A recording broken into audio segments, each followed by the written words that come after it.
28 साल पहले क्या होने वाला था देश में तख्ता पलट। साल 1987 में क्या गिरने वाली थी राजीव की सरकार।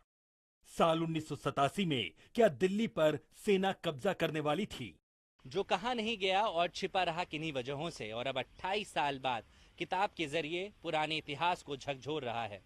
सेना के एक पूर्व अधिकारी का दावा है कि 1987 में देश के पहले तख्ता पलट की पटकथा लिखी जा चुकी थी, लेकिन ये दावा बाहर निकला है किताबों की तहरीरों से, जिसमें राजनीति और सेना के बड़े नामों पर गंभीर आरोप लगाए गए हैं। इस किताब को लिखा है सेना के पूर्व अधिकारी लेफ्टिनेंट जनरल पीएम हुन ने, और किताब का नाम है the untold truth. Army commander रहे लेफ्टिनेंट जनरल पीएम हून ने अपनी किताब द अनटोल्ड ट्रुथ में दावा किया है कि साल 1987 में राजीव गांधी सरकार के तख्ता पलट की साजिश रची गई थी।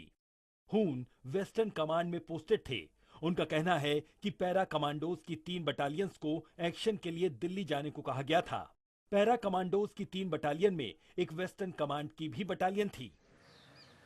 हून की किताब में सिर्फ तख्ता पलट का जिक्र नहीं, बल्कि कई सनसनीखेज आरोप हैं।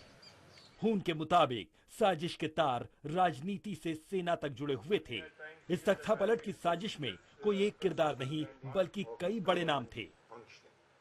86 साल के हून ने आरोप लगाया कि उस वक्त के आर्मी चीफ जनरल कृष्णा स्वामी सुंदर जी और lieutenant general SF Rodrigues vice chief of army तख्ता पलट करने की प्लानिंग में शामिल थे।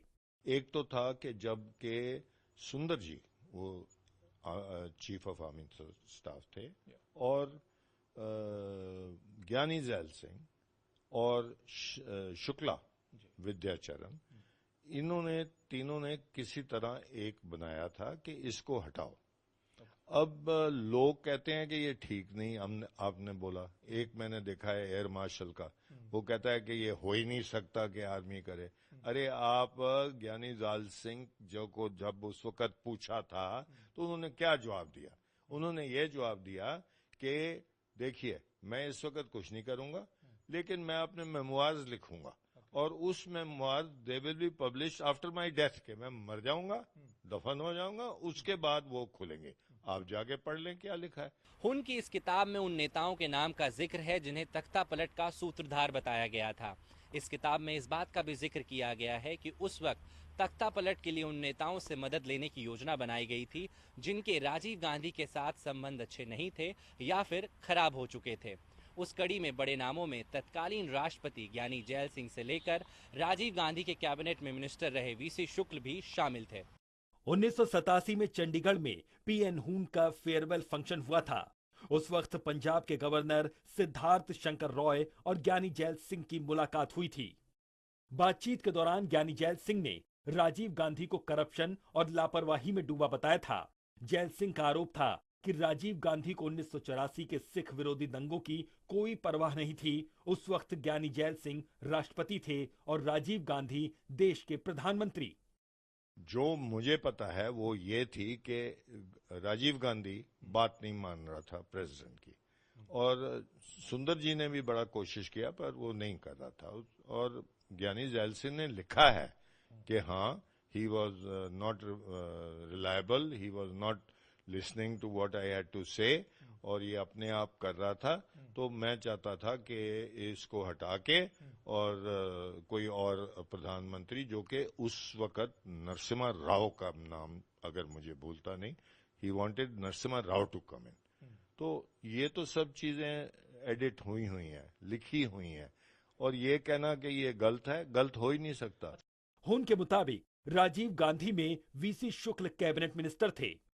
वीसी शुक्ला को तख्ता पलट की जानकारी थी। किताब के चैप्टर 10 ज्ञानी जैल बनाम राजीव गांधी में उन्होंने जिक्र किया कि वीसी शुक्ला ने ज्ञानी जैल सिंह से इस मामले में खास तौर पर मुलाकात की थी। हुन की किताब के मुताबिक तख्ता पलट की राजनीतिक पृष्ठभूमि तैयार की जा चुकी थी और इंतजार था सेना के एक्शन का, यानी राजीव गांधी की सरकार को गिराने की तैयारियां पूरी की जा चुकी थीं।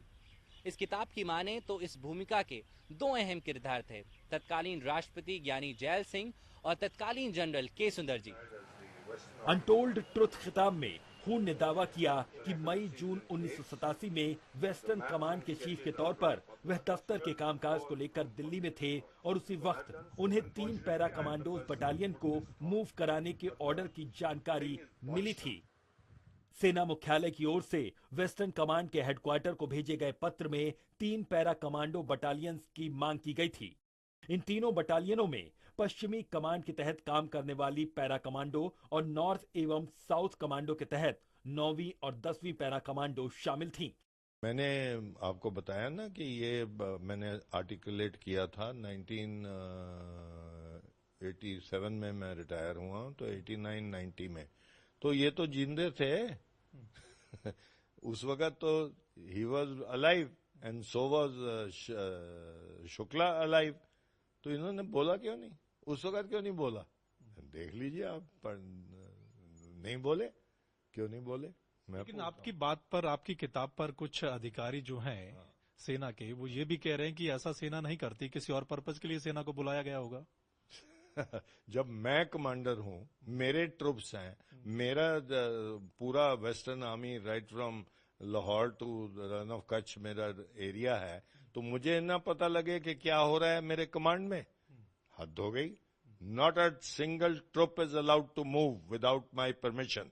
एंड मैं अब आपको बताना चाहता हूं कि ये हुआ है। मेरे ख्याल में इसमें कोई सच्चाई नहीं है। ये जरूर है कि उस वक्त आर्मी ने पूरी इंफॉर्मेशन शायद प्राइम मिनिस्टर को नहीं दी थी एक्सरसाइज के बारे में, और अरुण सिंह के साथ मिलकर उन्होंने ये कार्रवाई की थी। लेकिन मैं उस वक्त सीनियर ऑफिसर था नॉर्दर्न कमांड में, वहाँ कोई ऐसी खबर नहीं थी, कोई मूवमेंट ऐसा नहीं था, न कोई इसका इंडिकेशन था। तो मेरे ख्याल में इसमें कोई सच्चाई नहीं थी। हून ने दावा किया कि इस एक्शन की जानकारी मिलने के बाद उन्होंने दिल्ली एरिया कमांडर को ऑर्डर दिया। Delhi area commander western commander के तहत आता है। हून ने बिना इजाजत सेना के किसी भी मूवमेंट पर रोक लगा दी। तीनों बटालियनों को उप सेना प्रमुख लेफ्टिनेंट जनरल एसएफ रॉड्रिग्स के नेतृत्व में मूव करने का आदेश मिला था। मैंने पश्चिमी कमांड के तहत आने वाली दिल्ली एरिया कमांडर को ऑर्डर दिया कि वो बिना मेरे आदेश के सैनिकों को मूव करने का कोई आदेश न दें। मैं क्या, no troops will move. First of all, Delhi area is under me. Delhi area, no one from another formation can send anyone inside. Tell the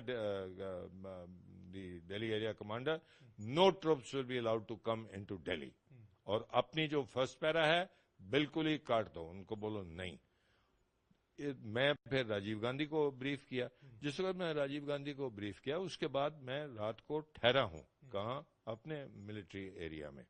और मेरे जो एडीसीज थे वो भी मेरे साथ थे, तो इन्होंने मुझे रिंग किया जब मैं राजीव को मिल के आया हूं कि सर शुक्ला चाह रहा है आपसे मिलने, क्योंकि उसको मालूम था ही वॉज अ मिनिस्टर, सो इसको पता लग गया कि मैं हो आया हूं उधर। तो मैं क्या, देख मैं इसको नहीं मिलूंगा। कहता सर वो तो अशोका होटल में बैठा है, क्यों जनरल साहब को? मैं क्या, अशोका होटल में कहा मैं जाऊंगा, वो यहां भी नहीं आएगा। उससे मैंने बात नहीं किया और मैंने ये रद्द किया कि these 3 para commando battalion will not move and they did not move and that's why we saved। लेकिन क्योंकि नॉर्दर्न कमांड से सामान गया था सदर्न कमांड में, पूरा डिप्लॉयमेंट एक तरफ से वॉर में नहीं होता। अगर आप कश्मीर में लड़ाई, सिंध में लड़ाई करेंगे तो कश्मीर में लड़ाई जाएगी।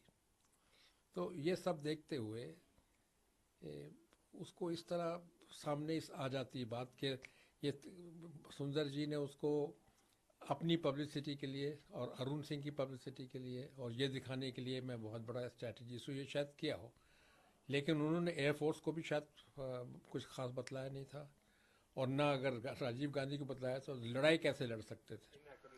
किताब में तख्ता पलट पर सिलसिले को आगे बढ़ाते हुए हून ने ये तक लिखा है कि उन्होंने तुरंत ही पीएमओ को इस मामले की जानकारी दी।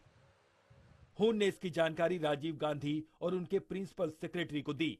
गोपी अरोड़ा उस वक्त प्रिंसिपल सेक्रेटरी हुआ करते थे। हून ने बटालियन का लेटर दिखाया जिसमें स्पेशल फोर्सेस की मांग की गई थी। हून का दावा है कि अगर सेना का मूव होता तो देश की लोकतांत्रिक व्यवस्था के लिए कितना खतरनाक होता। मैंने उन्हें यह भी समझाया कि आर्मी का इस तरह से मूव करना कितना खतरनाक हो सकता है। यह देश के लिए ही नहीं बल्कि पॉलिटिकल सिस्टम के लिए भी खतरनाक था। उन्होंने मुझे पूछा कि ये क्या है, ये है, कैसे करेंगे हम। तो मैंने राजीव को बोला कि आप प्रधानमंत्री हैं, आपकी मदर ने भी मुझे यही सवाल पूछा था जो मैंने बोला था कि जब वो आए थे, मैं डायरेक्टर था, तो वही सवाल मैंने कहा आप फिक्र नहीं करो, we are not in politics, I am not in politics, even though my father and Jawaharlal Nehru they studied together in Cambridge, लेकिन I am not a politician and I am a straight man. उस समय राजीव गांधी और सुंदर जी के रिश्ते कैसे थे आपस में? बड़े खराब, बड़े खराब, बड़े खराब। किस बात को लेकर बड़े खराब थे? ये क्या था? देखो, सुंदर जी तो he was trying to become a field marshal and take over. आपको पता है कि श्रीलंका में भी क्या हुआ, it was a total mess. Hoon की किताब में किए दावों में कितना सच है ये कहा नहीं जा सकता, लेकिन 86 साल की उम्र में हुन की ये किताब सियासी तहलके का आगाज कर सकती है।